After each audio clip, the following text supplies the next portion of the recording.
importância de se manter a mente ativa é o papo de hoje do NGT Entrevistas. Eu recebo nos estúdios Luana Billy, que é proprietária de uma das maiores redes de escolas de ginástica cerebral do Brasil, e a aluna dela, Regina Helena. Luana, é um prazer recebê-la aqui no NGT Entrevistas. Regina, é um prazer recebê-la aqui. Vamos começar, Luana. Eu queria que você explicasse um pouquinho aí sobre esse método Supera e por que é tão importante a gente manter a mente ativa hoje em dia. Viviane, obrigada pelo convite. O método Supera é um método de estimulação cognitiva. O que isso significa? É um método de ginástica cerebral. Ou seja, da mesma forma como a gente hoje sabe da importância de a gente ir para uma academia, exercitar o nosso corpo, ter um corpo saudável, a gente também precisa, da mesma forma, praticar exercícios para manter o nosso cérebro saudável. O brasileiro não sabe muito disso, né? A gente fala realmente, né, de fazer exercício para o corpo, mas exercício para o cérebro a gente esquece, né? E por que é importante manter a mente ativa? Bom, a gente precisa preservar as nossas capacidades cognitivas ao longo da nossa vida e da mesma forma como em qualquer momento na vida é importante que a gente preserve isso, é importante que a gente desenvolva, que a gente chegue a patamares mais elevados das nossas inteligências, nossas múltiplas inteligências. Então, o exercício cerebral, num primeiro momento e a curto prazo, ele traz para a gente performance. Então, a gente percebe que o nosso cérebro está turbinado, o nosso pensamento está mais rápido. A longo prazo, isso traz para a gente qualidade de vida. Por quê? Porque lá na frente, quando o nosso cérebro começar a declinar e a gente começar a perder a nossa memória, perder a nossa concentração, perder a nossa agilidade de raciocínio, o exercício cerebral, a ginástica cerebral faz com que a gente consiga recuperar muito do que a gente vai perdendo por causa desse declínio, por causa da perda das conexões que a gente tem no nosso cérebro. E Luana, quais são as doenças, as principais doenças que nos atingem aí, que prejudicam aí o nosso cérebro?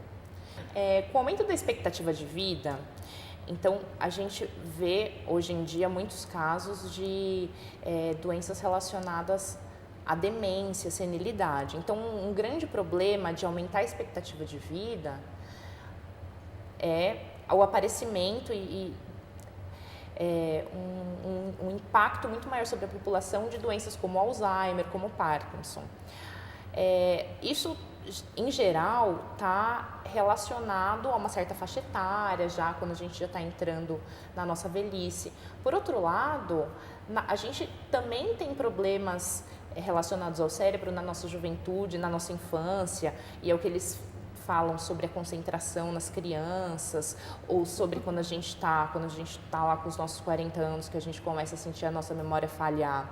Isso não é exatamente uma doença, como o Alzheimer ou como o Parkinson mas está relacionado à nossa capacidade cerebral. E aí, com a ginástica cerebral, a gente consegue tratar de problemas como a concentração ou da memória, no caso dos adultos mais jovens. E, na verdade, né, a ginástica cerebral, os jogos aí para memória estão aí presentes aí nas nossas vidas desde pequenininhos, né? A gente começa o aprendizado mesmo, são com jogos aí que estimulam a memória, não é? Exatamente, desde pequenininho o aprendizado é trabalhado em cima do lúdico, fazendo com que o cérebro das crianças façam associações, criem novas experiências.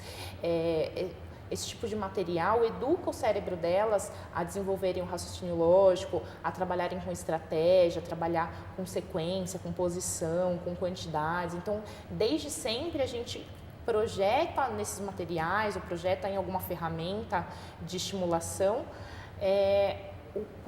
o impulso para o desenvolvimento das nossas habilidades cognitivas. Luana, só um tempinho, eu queria falar com a Regina Helena. Regina, eu queria que você contasse a sua história. Quando você sentiu a necessidade aí de estimular o cérebro, que estava falhando alguma coisa, qual é a sua história? Há 20 anos atrás eu perdi uma pessoa da família com Alzheimer. Então, daí em diante, eu ficava muito preocupada com isso, né? De ser uma coisa hereditária, Então, eu comecei a pesquisar pela internet, ou conversando com as pessoas, eu acompanhava muito uma neurocientista, Suzana, Suzana Herculano, brasileira. Aí comecei a ter mais interesse pelo assunto. Depois, eu achei o site do Supera, comecei a acompanhar. E gostei, eles estavam propondo exatamente o que eu queria. Aí fui procurá-los, fui entrevistada e aceitei fazer o curso e estou fazendo. E há quanto tempo você faz? Eu acho que 8 meses. 8 meses. E qual a diferença que você sentiu assim no seu dia a dia? Já senti com a organização. É muito difícil, a partir do momento que você vai assim tendo mais idade, é muito difícil você mudar o seu comportamento, as suas reações e tudo, fica mais difícil.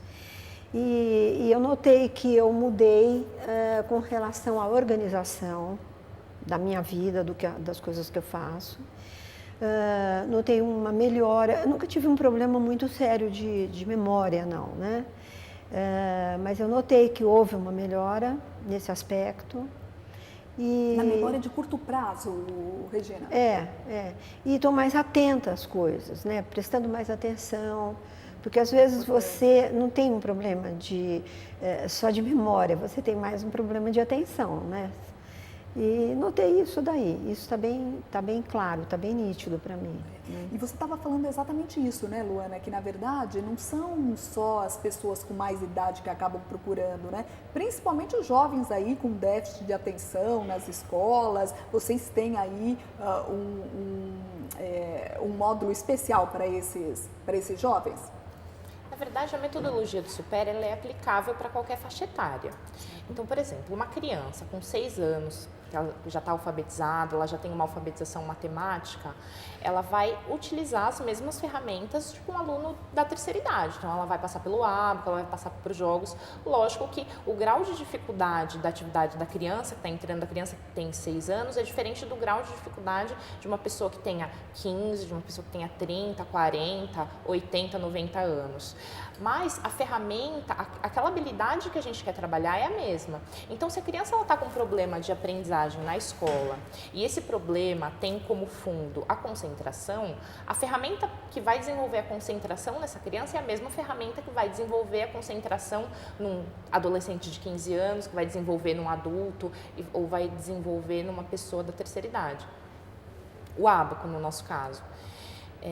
Então, não existe um programa específico. A ginástica cerebral, ela ativa regiões relacionadas a essa habilidade. Então, as ferramentas do Supera fazem exatamente isso. A gente coloca o nosso aluno em contato com uma ferramenta que vai estimular o desenvolvimento dessa habilidade nele. Se a criança precisa de concentração, a gente vai trabalhar com aquela ferramenta dentro do programa da metodologia do Supera, dentro daquilo que as diretrizes das nossas aulas propõem, a gente vai trabalhar o desenvolvimento disso nessa criança para que ela consiga melhorar a aprendizagem, vai melhorar a concentração, ela vai conseguir prestar mais atenção nas aulas, ela vai conseguir compreender melhor aquilo que está sendo passado para ela através do professor, do educador, e aí com isso ela vai ter um ganho nas notas, na aprendizagem geral, na forma como ela aprende, no que ela aprende. Quando o aluno chega à academia, qual é o primeiro passo? Uma entrevista pessoal, como a Regina Helena passou? Antes de tudo, a gente explica a metodologia. Por quê? Porque a gente precisa deixar bem claro para o aluno como a ginástica cerebral funciona. Por quê? Porque, e aí eu vou fazer de novo a analogia com a academia. Quanta gente hoje em dia não se matricula numa academia para fazer ginástica, fala, vou acordar cedo todo dia e vou malhar. E aí faz isso uma semana e depois não vai mais. E abandona, né? Agora, o que a gente precisa... Se eu quero, por exemplo, me matriculo para emagrecer, o que vai fazer de fato eu emagrecer é o meu empenho, o meu comprometimento com aquele exercício que vai me proporcionar o emagrecimento, certo?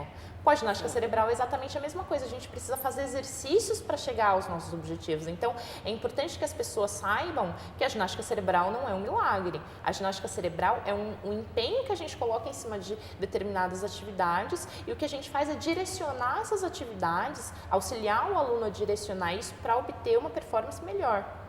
Então, por exemplo, alguns alunos necessitam mais de algum jogo específico do que outros? Bom, na verdade, a proposta do Supera é trabalhar múltiplas inteligências. Então, às vezes, por exemplo, um aluno chega dizendo que ele tem um problema de memória. Ele assim, eu vou começar a fazer Supera porque minha memória está péssima, porque eu não lembro de nada, porque eu não sei onde coloquei a chave e tal. Aí a gente percebe que, na verdade, esse aluno ele não tem um problema de memória, ele tem um problema de atenção, ele tem um problema de concentração. Então, memória 90% das queixas dos alunos que chegam lá é isso, é memória. E 90% desses 90% não tem, de fato, um problema de memória, tem um problema de concentração. Exatamente. E aí o que a gente faz? A gente trabalha, sim, necessidades específicas de cada aluno, mas muitas vezes o que precisa ser trabalhado é algo mais comportamental. Fazer ele perceber que onde está esse problema de memória. Então, onde que essa concentração que ele está adquirindo no Supera, ele vai aplicar na vida dele, ele vai perceber que a memória dele melhorou, mas que na verdade ele melhorou a concentração, ele melhorou a porta de entrada das informações no cérebro dele para conseguir guardar melhor aquilo que aconteceu. Ou seja, na percepção dele vai parecer uma melhora na memória, mas na verdade ele está prestando mais atenção, está mais atento àquilo que acontece no ambiente ao redor dele. Muito bacana, Luana, mas nós vamos mostrar isso tudo na prática. Eu queria que você mostrasse os aparelhos do método Supera para que o telespectador em casa também saiba um pouco mais sobre isso. O NGT Entrevistas faz um rápido intervalo, mas a gente volta já já falando hoje sobre aí como manter a mente ativa. Até daqui a pouquinho.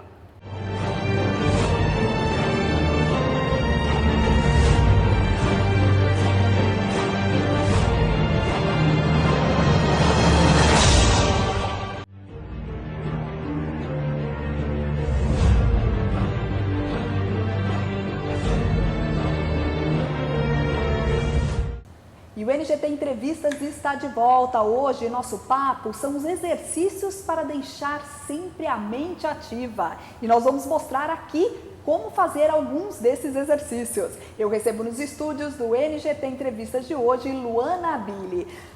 Luana, o primeiro exercício qual é quando o aluno chega na escola? Bom, a nossa principal ferramenta é o ábaco Soroban, que é esse aqui. Esse aqui é o ábaco do professor. Certo. Então, o ábaco é a principal ferramenta do Supera porque ele é a ferramenta que trabalha o maior número de habilidades cognitivas. Então, nas aulas do Supera, que tem duração de 2 horas, a primeira hora é sempre ábaco. O ábaco é um instrumento milenar de cálculo. Ele foi inventado na China há mais de 2.500 anos atrás. Esse daqui é o ábaco Soroban, que é um ábaco japonês. Ele é um pouco mais jovem, ele é uma modernização do ábaco chinês. O nosso objetivo não é que os nossos alunos se tornem experts em matemática. O nosso objetivo é usar o potencial do ábaco como ferramenta de ginástica cerebral. Luana, você sabe que você citou isso, e quando a gente estava montando aqui os nossos jogos, a Regina Helena me falou que essa é a primeira coisa, quando ela entrou na escola, que ela viu o ábaco, ela falou, nossa, de novo matemática na minha vida, né, Regina? É verdade. É um certo preconceito. Já entrei com preconceito, né? Mas aí fui aprendendo, fui fazendo um esforço para entender direitinho. E com o auxílio da Luana, eu hoje já consigo usar o ábaco e estou até gostando. Usa muito bem, faz todas as contas, faz direitinho. A Regina é uma aluna dedicada, que aprendeu rápido. Apesar da Luana falar que não é para tornar os alunos aí experts em matemática, você disse que aí você eu estou começando a gostar. Não sou uma expert em matemática, mas estou começando a gostar. Bacana. Explica pra gente então, Luana, como utiliza. Bom, a posição do ábaco representa um valor. Então, se a gente vê uma determinada posição, a gente tem que recuperar essa informação como representando um valor. Isso tem que ser para a gente um valor. Nessa posição onde todas as contas de baixo estão para baixo, todas as contas de cima estão para cima, o ábaco está zerado. Então, isso daqui é uma posição que representa o valor 0. Todas as contas da parte de baixo têm valor 1 e todas as contas da parte de cima têm valor 5. Para começar, eu vou escolher um lugar para ser meu ponto de referência. Então, eu vou, por exemplo, usar essa coluna que tem uma conta vermelha, para ficar fácil de guardar qual que é a minha coluna de referência. Coluna de referência é sempre a coluna da unidade. Então, se aqui é a minha unidade, aqui eu tenho a dezena, a centena, a unidade de milhar e assim por diante. Então, para Para somar, eu aproximo as contas da régua. E para subtrair, eu afasto as contas da régua. O cálculo sempre foi aí um mecanismo de ativação aí da nossa memória, não é, Luana? Exatamente, mas aqui é importante que a gente não veja isso como o cálculo, que a gente enxergue o manuseio do ábaco como algo que está fazendo bem para as nossas conexões neuronais, algo que está favorecendo a nossa concentração, favorecendo a nossa memória, favorecendo a nossa habilidade visoespacial. Foi isso que você percebeu, foi Regina? isso. Atenção também, porque não adianta você usar um aparelho como o ábaco e depois você não prestar atenção e olhar e ler, ter uma leitura errada. Perfeito. Então, a concentração, né? É verdade, né? Porque a concentração, por mais que você suba e desça aí a unidade, se você está concentrado, realmente o processo é muito mais rápido aí que a calculadora. Mais fácil, não é? E eu tô vendo aqui também, olha, joguinho de criança, o antigo cubo mágico aqui, para que ele serve, Luana? Olha, esse daqui é o cubo elástico. Então, eu tenho uma sequência de cubinhos ligados por um elástico, tá vendo? Eles formam sequências que eu não consigo ignorar, né? Eu tenho que seguir aqui a quantidade de cubos em cada trechinho aqui. E o meu objetivo é usar o que eu tenho para formar um cubo. E aí, como diversos outros jogos o supera, eu vou ter que usar o meu raciocínio, usar a minha capacidade de elaborar estratégia para identificar os problemas que eu tenho aqui. Primeiro, vou formar um cubo de que tamanho usando isso? Muito bacana. Quanto eu tenho que... Onde eu vou chegar? Aqui ele já estava montado, a gente já sabe o tamanho que ele vai ficar, mas o aluno que pega o cubo assim, ele vai precisar antever o lugar onde ele precisa chegar, onde ele quer, depois que ele tiver resolvido, o que ele vai ter como produto. Depois, identificar dentro daquilo que você tem as possibilidades, porque se eu identifiquei que isso daqui vai ser um cubo 3x3x3, então se eu tenho pedacinhos assim com 3, com certeza eu não vou poder colocar mais nada onde eu tiver um espacinho assim, porque esse daqui é o tamanho total do meu cubo. Isso desenvolve o raciocínio do aluno, desenvolve quais outras habilidades? Habilidade visoespacial, a coordenação, que é algo também que a gente trabalha com o ábaco, a coordenação motora, porque se a gente estimula o nosso centro... E para todas as idades, né, Luana? Isso. Com certeza, porque às vezes... Lógico que a gente vê isso muito nas crianças que estão aprendendo a escrever, que estão desenvolvendo essa coordenação motora fina, mas no Supera a gente percebe alunos que vão chegando na terceira idade também vão perdendo a coordenação motora fina, ou vão perdendo o equilíbrio. Então, exercitar a coordenação motora, estimular o nosso centro de motricidade através de ferramentas que trabalham com o nosso movimento de pinça também é bom. Bacana. Agora, o pensamento estratégico, a capacidade de solucionar problemas, o pensamento lateral, que é a gente conseguir olhar para um problema e pensar nele de uma forma fora do convencional, fora do óbvio, para a gente conseguir chegar a uma solução diferenciada para esse problema. Pensamento lateral do aluno também, habilidade visoespacial, a sequência e... Às vezes a gente pede para um aluno, por exemplo, formar uma figura e o aluno vai lá na tentativa. Chega um momento que os alunos, em geral, percebem que na nossa vida, e quando a gente transcende todas essas habilidades para a nossa vida prática, a gente não tem tanto espaço para ficar tentando resolver problemas através da tentativa. Então, você tem que ir com uma certeza maior, você tem que ir mais focado no seu objetivo. Então, o Tangram também é uma forma de ajudar a perceber, a analisar, por exemplo, se a gente tem uma silhueta de uma figura que eu tenho que formar com o Tangram, perceber onde que eu vou encaixar as peças maiores, que são as mais difíceis, conseguir enxergar onde estão os ângulos menores, os ângulos maiores, como que eu vou trabalhar com isso daqui dentro daquela figura que eu tenho que formar. Regina, a Luana destacou aqui um ponto essencial, né? Que, na verdade, a gente se prepara aí para os desafios e traça aí estratégias aí. Você já conseguiu levar muitos desses exercícios para a sua vida?